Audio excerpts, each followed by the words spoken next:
अस्सलाम वालेकुम। इससे पहले वाले लेक्चर में हम याद कर चुके हैं कि इंसान के अंदर हड्डियां कितनी है, उनके नाम क्या है और किस किस पोजीशन पर मौजूद है, फार्मूलों के साथ हम पढ़ चुके हैं। अगर किसी ने वो लेक्चर नहीं देखा हो तो प्लेलिस्ट में मौजूद होगा, देख सकते हो। उसके बाद हम पढ़ने वाले हैं जॉइंट्स, कि इंसान के अंदर जॉइंट किन किन अकसाम के हैं और कहां पर है। देखो, सबसे पहले जॉइंट है क्या? जॉइंट है क्या? बोन टू बोन कांटेक्ट, वो जगह, वो पॉइंट जहां पर एक हड्डी दूसरी हड्डी के साथ मिल रहा हो, उसको हम कहते हैं जॉइंट। देखो, लोहार से भी आपने सुना है ना, जो वेल्ड मारता है, एक लोहा दूसरे लोहे के साथ जिस पॉइंट पर मिलता हो उसको जॉइंट कहते हैं। जॉइंट लफ्ज ही लफ्ज जॉइंट से निकला है, जॉइंट का मतलब है मिलना। तो इंसान के अंदर दो हड्डियां जिस पॉइंट पर मिलती हो उसको हम कहते हैं जॉइंट, ठीक है। देखो, ज्यादातर स्टूडेंट जॉइंट का डिफिनीशन क्या करता है कि ये वो जगह है जहां पर हड्डियों को अलाउ करता है कि तुम मोशन करो, मतलब ये जॉइंट है, यहां पर इस हड्डी को अलाउ करता है कि तुम मोशन करो। तो ये डिफिनीशन ठीक नहीं है। क्यों नहीं है वो आप अक़साम में जान लोगे। तो डिफिनीशन जॉइंट का ऐसा होना चाहिए कि बोन टू बोन कांटेक्ट, जहां पर एक हड्डी दूसरी हड्डी के साथ मिल रहा हो, वहां पर मूवमेंट अलाउ हो रहा है, हरकत की इजाजत हो रही है या नहीं, इससे कोई ताल्लुक नहीं है, डिफिनीशन का लेना देना कोई नहीं है। जस्ट कोई हड्डी दूसरी हड्डी के साथ मिल रहा हो उसको हम जॉइंट कहते हैं, ठीक है। फॉर एग्जांपल, मेरे ये रेडियस और अल्ना दो हड्डियां इस ह्यूमरस के साथ यहां पर मिल रही है इस पॉइंट से, तो ये एक जॉइंट हो गया। इसी तरह मेरा ये मेटाकार्पस जो है, ये हड्डियां, हथेली की ये हड्डियां, ये इन दो हड्डियों के साथ इस पॉइंट पर मिल रहे हैं, तो ये भी एक जॉइंट हो गया। तो जहां पर दो हड्डियां एक दूसरे के साथ मिलती हो उसको हम कहते हैं जॉइंट, ठीक है।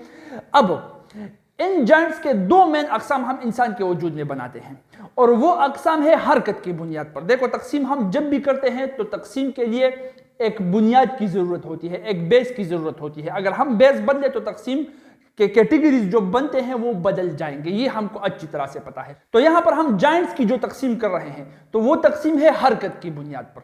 तो इस बुनियाद पर सबसे पहले दो मेन टाइप्स हमारे साथ जॉइंट्स के बनते हैं। पहले वो जॉइंट्स जिसको हम इमूवेबल कहते हैं। इमूवेबल का क्या मतलब? जो हरकत नहीं कर सकते। दूसरा वो जॉइंट जिसको हम मूवेबल कहते हैं, मूवेबल, हरकत के काबिल। इस जॉइंट पर हरकत हो सकती है। तो देखो, यहां से आपको मिल गया वो क्लू कि क्यों तुम जॉइंट की डिफिनीशन ये नहीं कर सकते जहां पर एक हड्डी को हरकत अलाउ किया जाए, हरकत की इजाजत दी जाए, उसको हम जॉइंट कहते हैं। ये आप नहीं कह सकते क्योंकि ऐसे जॉइंट भी मौजूद है जहां पर हरकत नहीं हो सकती, लेकिन बोन टू बोन कांटेक्ट है, इसलिए उसको हम जॉइंट कहते हैं। और वो है इमूवेबल, वो हरकत नहीं कर सकते। देखो, सबसे बड़ा एग्जांपल इमूवेबल जॉइंट का क्या है? वो है क्रेनियम। क्रेनियम, खोपड़ी, ढक्कन, दिमाग का ढक्कन, ये जो हड्डी है ऊपर दिमाग के ऊपर, जो दिमाग के प्रोटेक्शन के लिए होती है, क्रेनियम। हम पढ़ चुके हैं कि इसके अंदर 8 हड्डियां हैं, 2 पेयर्ड, 4 अनपेयर्ड। इससे पहले वाले लेक्चर में हम पढ़ चुके हैं ना, स्पिनाइड, टेम्पोरल, एथमाइड, पेरिटल, ऑक्सीपिटल, फ्रंटल, याद भी कर चुके हैं। किसी ने अगर नहीं देखा हो तो लेक्चर देख लेना, बहुत अच्छी तरह से याद हो जाएगा। अब यहां पर 8 हड्डियां हैं, लेकिन 8 हड्डी एक दूसरे के साथ मिल गई हैं। जब हड्डी एक दूसरे के साथ मिल रही हो, बोन टू बोन कांटेक्ट हो रहा हो, क्या कहेंगे हम उसको? जॉइंट। जॉइंट, तो इसका मतलब यहां पर जॉइंट्स मौजूद है, इस क्रेनियम में जॉइंट्स मौजूद है। लेकिन किसी को आपने कभी देखा है कि वो अपने क्रेनियम को हिला रहा हो? जिस तरह मैं इस हाथ को हिला रहा हूं ना, ऊपर नीचे, दाएं बाएं, इधर उधर उंगलियों को हिला रहा हूं, जो हरकत कर रहे हैं, जॉइंट्स मौजूद है। किसी को यह देखा है कि मैं अपने ढक्कन को हिला रहा हूं, ढक्कन इधर हो जाओ, बानेट की तरह उठ जाओ, दिमाग देखना है, ये होता है, वो होता है। हरकत यहां पर किसी को देखा है? बिल्कुल नहीं देखा। अगर हरकत की है ना इसने, कभी हरकत इस क्रेनियम ने कर ली तो समझ जाओ दिमाग खत्म तो केज खत्म इंसान का। तो यहां पर क्रेनियम में जो हड्डियां है वो मूवमेंट नहीं करती, वो हरकत नहीं करती। जब जॉइंट मौजूद है, हरकत नहीं करते, इस किस्म के जॉइंट को हम कहते हैं इमूवेबल जॉइंट। तो ये इमूवेबल जॉइंट हो गया सबसे पहला टाइप। दूसरा टाइप जो जॉइंट का है वो मूवेबल जॉइंट है, वो जॉइंट जो हरकत करता है। अब इसके अंदर भी 2 कैटेगरीज आती है। हरकत की भी एक हद होती है, हर बात की एक हद होती है ना, तो हरकत की भी एक हद होती है। इसमें 2 टाइप्स क्या है? एक स्लाइटली मूवेबल, दूसरा फ्रीली मूवेबल। स्लाइटली मूवेबल जो हरकत करता हो लेकिन थोड़ा थोड़ा हरकत करता हो, अपने हद को पार नहीं कर सकता, थोड़ा थोड़ा हरकत करता हो, स्लाइटली मूवेबल, ठीक है, हल्का हल्का हरकत करता हो। दूसरा फ्रीली मूवेबल, कोई एहसान की तरह जहां जाना चाहे जा सकता है, उसको हम फ्रीली मूवेबल कहते हैं। उसको खुली इजाजत है, खुली छुट्टी मिल गई है, तुम हरकत कर सकते हो, जहां चाहो कर सकते हो। तो मूवेबल में दो अकसाम है, एक थोड़ा थोड़ा हरकत कर सकता है स्लाइटली मूवेबल, दूसरा फ्री मूवमेंट करता है फ्रीली मूवेबल। अब स्लाइटली मूवेबल के अंदर फॉर एग्जांपल अगर हम बात करें तो वर्टिब्रल कॉलम आ जाता है। वर्टिब्रल कॉलम तो आप जानते हो ना, रीढ़ की हड्डी। अब रीढ़ की हड्डी हरकत करती है लेकिन थोड़ी सी, टेस्ट करके देख सकते हो, नीचे झुक जाओ पीछे झुक जाओ, ना पीछे पूरे जा सकते हो ना नीचे फुल रोटेशन कर सकते हो। किसी हद तक आपको इलाव करेगा एक नॉर्मल ह्यूमन बीइंग की जो वर्टिब्रल कॉलम है, किसी हद तक इलाव करेगा कि वो झुक सकता है या पीछे जा सकता है। कभी किसी को देखा हो कि वो पीछे की तरफ जाए, अपने सर को टांगों के बीच में से निकाले, हाँ रबड़ की तरह नहीं हो सकता। जिम्नास्टिक्स में कुछ बातें आ जाती हैं, ज्यादातर स्टूडेंट्स जिम्नास्टिक्स का पूछते हो, तो देखो सबसे पहले ये सुन लो कि यहाँ पर जो हम डिफिनीशन कर रहे हैं वो एक नॉर्मल ह्यूमन बीइंग की कर रहे हैं। हम जो एनाटॉमी पढ़ते हैं वो एक नॉर्मल ह्यूमन बीइंग की पढ़ते हैं। फॉर एग्जांपल अगर मैं किसी को कहूँ कि एक इंसान के हाथ की उंगलियां 10 होती है, अब मान लो कोई उस स्टूडेंट को कोई मिल गया जो एक्सीडेंट करके अपना ये लिटिल वाला फिंगर खो चुका होता है, तो उसके तो 9 उंगलियां होंगे। फिर वो मुझे कहेगा कि सर आप तो कह रहे थे कि इंसान की 10 उंगलियां दोनों हाथ में होती है, लेकिन इसमें तो 1 उंगली है। तो वो हम नॉर्मल के लिए करते हैं। जब भी हम एनाटॉमी पढ़ते हैं, कोई डिफिनीशन साइंस के फील्ड में करते हैं तो हम नॉर्मल हालत में करते हैं, ठीक है, एक बात। दूसरी बात यह कि जिम्नास्ट भी जो करता है वो आगे की तरफ तो रोटेट हो सकता है, टांगों के बीच में से सर निकाल सकता है, लेकिन पीछे की तरफ वो भी नहीं कर सकता। अगर करने लगे तो वो मूवमेंट वो अपने इस पांव के जॉइंट पर देगा, वर्टिब्रल कॉलम में नहीं देगा। मतलब वो अपने इस सर को अपने लंबर रीजन से कम से कम नहीं मिला सकता, ये कोई जिम्नास्ट भी नहीं कर सकता। तो ये 2 रीजन जिम्नास्टिक्स में जो स्टूडेंट्स पूछते हैं उनको समझ आ चुका होगा, ठीक है। तो यहां पर मेरा मकसद यह है कि ये वर्टिब्रल कॉलम इतना फ्री मूवमेंट नहीं कर सकता कि जहां चाहे इन बाकी जॉइंट्स की तरह वहां चला जाए, नहीं, वो किसी हद तक उसको इजाजत है कि मूवमेंट करे। तो इस तरह के जॉइंट को हम स्लाइटली मूवेबल जॉइंट कहते हैं। इसी तरह आप रिब्स भी ले सकते हो, रिब्स जो स्टर्नम के साथ मिल गए हैं यहां पर, तो बोन टू बोन कांटेक्ट हो गया ना, रिब्स स्टर्नम के साथ यहां पर मिल चुका है।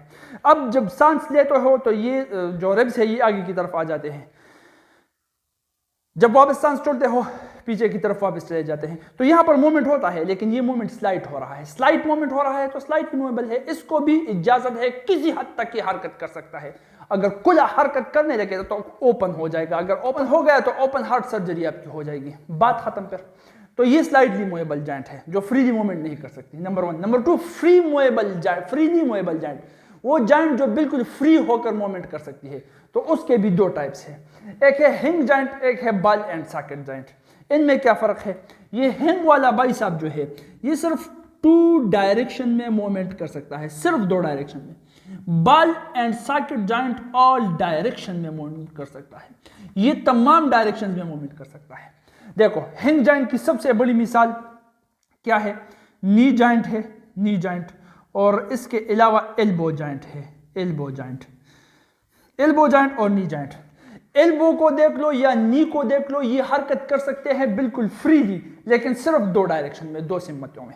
देखो ये एल्बो जॉइंट है, ये हरकत कर सकता है लेकिन सिर्फ 2 सिमतों में, ऊपर नीचे फ्रीली मूव कर रहा है, लेकिन सिर्फ ऊपर नीचे 2 डायरेक्शन में। इसको आप राइट लेफ्ट नहीं ले जा सकते। अब कुछ स्टूडेंट्स यहां पर क्या करते हैं कि देखो सर मैं तो इसको राइट की तरफ ले आ सकता हूं, ये देखो ले आया, नहीं तुम नहीं ले आए, क्योंकि अगर आप इस एल्बो को राइट की तरफ, जिस वक्त आप मूवमेंट दे रहे हो इसको राइट की तरफ, उस वक्त अपने ह्यूमरस को ऑब्जर्व करो केयरफुली। तुम अपने ह्यूमरस को घुमाकर इसको फिर राइट की तरफ मूवमेंट दे रहे हो, तो ये मूवमेंट इसका नहीं यहां का हो गया, और हम इस जॉइंट की बात कर रहे हैं। तो अपने ह्यूमरस को घुमाए बगैर इसको यहां पर ले आओ, तब मैं मानूंगा कि मेरा डिफिनीशन, साइंस का डिफिनीशन गलत हो गया। तो इस तरह से नहीं है, ये सिर्फ ऊपर नीचे जा रहा है, ठीक है, ऊपर नीचे। तो ये मिसकंसेप्शन क्लियर करनी चाहिए। ऊपर नीचे 2 डायरेक्शंस में मूवमेंट कर रहा है, तो 2 डायरेक्शंस में जो जॉइंट मूवमेंट करता है वो फ्रीली मूवेबल हिंग जॉइंट होता है। इसी तरह से पाउ का घुटना जो है नी जॉइंट भी इसी तरह से फ्रीली मूवमेंट कर सकता है, खुला हरकत कर सकता है, लेकिन सिर्फ 2 डायरेक्शंस में। बात समझ में आ गई? चलो ठीक है। Ball and socket joint, ball and socket joint her direction में मूवमेंट कर सकता है। इसकी सबसे बड़ी मिसाल जो है वो है पेक्टोरल जॉइंट और पेल्विक जॉइंट। ये दोनों बॉल एंड सॉकेट जॉइंट हैं, pectoral joint and pelvic joint. Pectoral joint इससे पहले भी हम पढ़ चुके हैं, वो जॉइंट है जिस जॉइंट के जरिए हमारा ये हाथ हमारे ट्रंक के साथ मिल रहा हो। यहां पर क्लेविकल और स्केपुला और सप्रा स्केपुला पर मुश्तमिल जो जॉइंट बना है उसको हम पेक्टोरल जॉइंट कहते हैं। ये तो ये एक बॉल एंड सॉकेट जॉइंट है। असल में यहाँ पर एक सॉकेट बना हुआ है और यहाँ पर ह्यूमरस का आखिरी जो एंड होता है यहाँ पर बॉल जैसा स्ट्रक्चर होता है। ये बॉल सॉकेट में फिट हो जाता है बिल्कुल गाड़ी के गियर की तरह और हर तरफ हर डायरेक्शन में ये मूवमेंट कर सकता है, इसलिए इसको हम बॉल एंड सॉकेट जॉइंट कहते हैं। सिमतों तमाम सिमतों में ये मूवमेंट कर सकता है। देखो आप आजमा सकते हो, ये बॉल एंड सॉकेट जॉइंट ऊपर नीचे भी हरकत कर सकता है, दाएं बाएं भी कर सकता है, घूम भी सकता है, नाच भी सकता है। जब बंदा नाचता है तो ज्यादा इसी दो पेक्टोरल और पेल्विक जॉइंट्स को हिलाता है। देख चुके होंगे डांसर को। तो ball and socket joint her direction में मूवमेंट कर सकता है।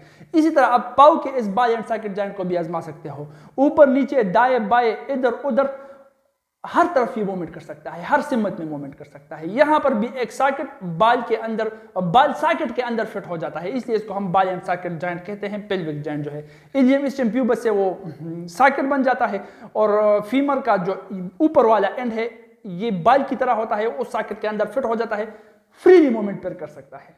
तो ball and socket joint her direction में मूवमेंट कर सकता है। पेक्टोरल और पेल्विक इसकी सबसे बड़ी मिसाल है। ये हो गया हमारा जॉइंट पूरा हो गया। अच्छा, इसके अलावा थोड़े थोड़े और जॉइंट सेक्शंस है, लेकिन कोर्स के मुताबिक हम पढ़ा रहे हैं। स्क्रीनशॉट लेना हो तो स्क्रीनशॉट ले सकते हो, ठीक है।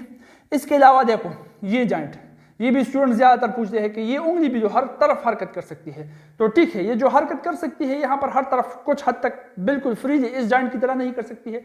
तो ये भी एक छोटा सा बॉल एंड सॉकेट जॉइंट है, लेकिन इसको फिर हम एक और नाम देते हैं, सैडल।